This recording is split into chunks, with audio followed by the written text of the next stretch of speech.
तस्वीरें आपके सामने। असदुद्दीन ओवैसी जो कि अब मतदान केंद्र पहुंच गए हैं और वहां से तस्वीरें हम आपको दिखा रहे हैं। परिवार के साथ वोट डालने के लिए असदुद्दीन ओवैसी पहुंचे हुए हैं और जैसा कि हम आपको बता भी रहे हैं कि अगर हैदराबाद सीट की बात करें तो 1984 से ही यह मजबूत गढ़ रहा है। ओवैसी के पिता यहां से सांसद चुने थे और उसके बाद से लगातार यहां पर जो ओवैसी परिवार है उसका दबदबा रहा है। इस बार माधवी लता जो बीजेपी उम्मीदवार है वो कड़ी चुनौती देती हुई नजर आ रही है। तस्वीरें आपके सामने पोलिंग सेंटर से है जहां पर असदुद्दीन ओवैसी को आप देख पा रहे हैं अपने मताधिकार का इस्तेमाल करने पहुंचे हैं। बिल्कुल, AIMIM चीफ असदुद्दीन ओवैसी इस वक्त अपना वोटिंग राइट इस्तेमाल करने के लिए पहुंचे हैं, अपना वोट डालने के लिए पहुंचे हुए हैं। ये सीधी तस्वीरें कतारबद्ध आप देख सकते हैं उन्हें। आगे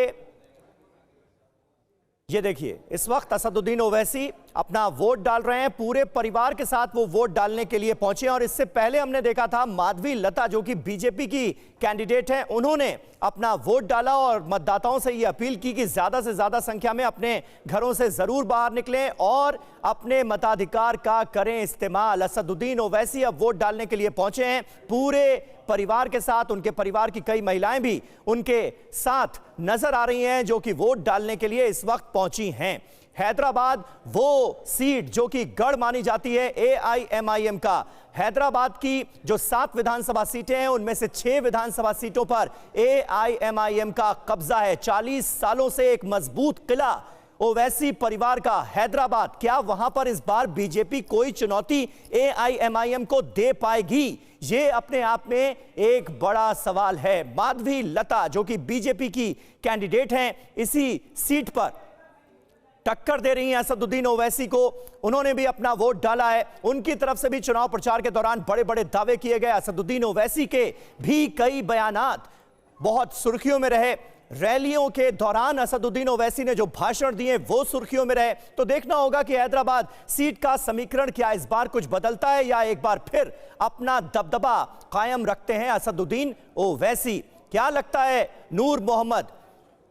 और देखिए, इस वक्त असदुद्दीन ओवैसी लग रहा है मीडिया से कुछ बात करने जा रहे हैं। वो क्या बोलते हैं वो भी हम आपको सुनवाएंगे। ये तस्वीरें आपके सामने हैं।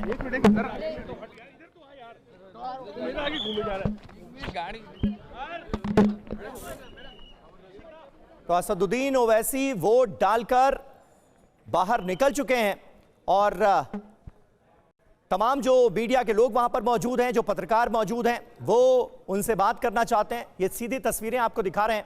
वोट डालकर निकल चुके हैं असदुद्दीन ओवैसी अपने पूरे परिवार के साथ।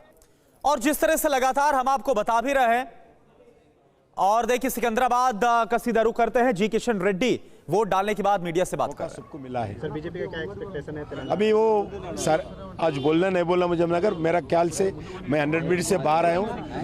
आदरणीय प्रधानमंत्री नरेंद्र मोदी जी के नेतृत्व में सरकार बनाएंगे, यही मेरा विश्वास है। जनता का भी यही इच्छा है।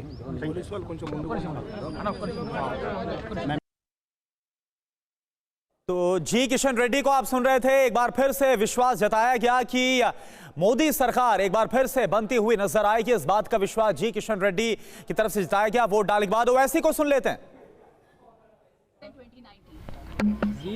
एवरी इलेक्शन के नॉट अपने वोट का इस्तेमाल करेंगे और आज देख रहे हैं कि कल से भी खुदा की कुदरत बोलिए कि मौसम भी थोड़ा गर्मी में कमी आई है, तो अब तो आपको निकल कर सबको अपने वोट का इस्तेमाल पूरे तेलंगाना में, हैदराबाद में, आंध्रा में। So how do you think the elections been going so far, 2024? How different is it than 2019? Every election cannot be the same as what it was 5 years ago. The challenges are different, the issues are different, and of course this is a very important historical parliamentary election in our country. And the issues are not what they were in 2019. It is completely different issues, completely different objective, and people also have a different understanding and what they want for this country as compared to 2019. So would you say this is a tough fight for you? 1984 से MIM के पास ये seat है. Do you think that this is going to be a tough fight for you? That everything has changed? Election जो होता है ना, चाहे किसी से भी मुकाबला हो, उसको सीरियसली आपको लेना पड़ता है। You have take every election seriously, whether it's a municipal election, panchayat election, Zila Parishad, assembly, parliament. Election is election. You know, you don't have this comfort of even blinking, so you'll have to take your every opponent, whether it is X, Y, Z, whatever it is, and then work hard, which we have done and which has always helped us in winning this seat. And hopefully around this time also, I'm sure that with the blessings of people and faith in Almighty Allah, we will be successful and will win with the same majority. Any message for Prime Minister Modi?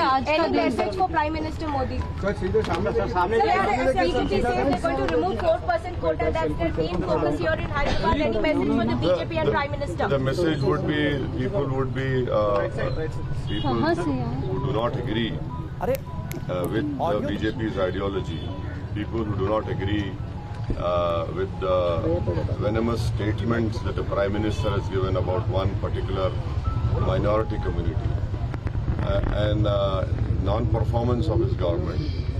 And please understand that, please understand one important thing.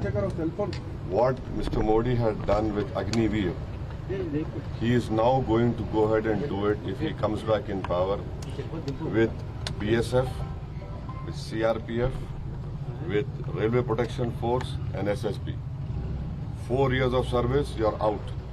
Because if he has done this for the army, he will definitely do it for CRPF, SSB, BSF, and all paramilitary forces, and along with RPF.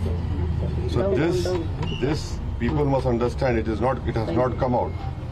It will come out very soon. आपको क्या लगता है कि माधवी लता कितना बड़ा competitor है? क्या है, किन मुद्दों पर लोगों को निकलकर वोट करना चाहिए? काफी कुछ हमने देखा, काफी आरोप प्रत्यारोप लगते रहे, काफी कमनल भी हुआ। नहीं, सबसे अहम बात यह है कि अगर आपको भारत की जमहूरियत में, लोकतंत्र में भरोसा है और आप भारत से मोहब्बत करते हैं और आप भारत को ताकतवर रूप में देखना चाहते हैं, आप भारत को ऐसा मुल्क देखना चाहते हैं जहां पर गरीबों की, मजलूमों की आवाज़ सुनी जाए और गरीबों के से इंसाफ हो, नौजवानों को रोजगार मिले, आप सब लोग, आपके दिलों में एक सेफ्टी का एहसास पैदा हो जाए, तो अपने वोट का इस्तेमाल करें। Madhvi Lata calls herself the face of Hindutva. What would you call yourself? I am the face of Indian nationalism. Sir, five national issues you're seeking vote for today. I've already said it, but I don't want to get into this trap of appealing for vote on the day of polling when the campaigning. What are your 5 national issues, sir? No, there are many issues. See, what I feel the people of India should understand, especially the youth, the Narendra Modi government has done what they have done with the Indian Army recruitment with Agniveer.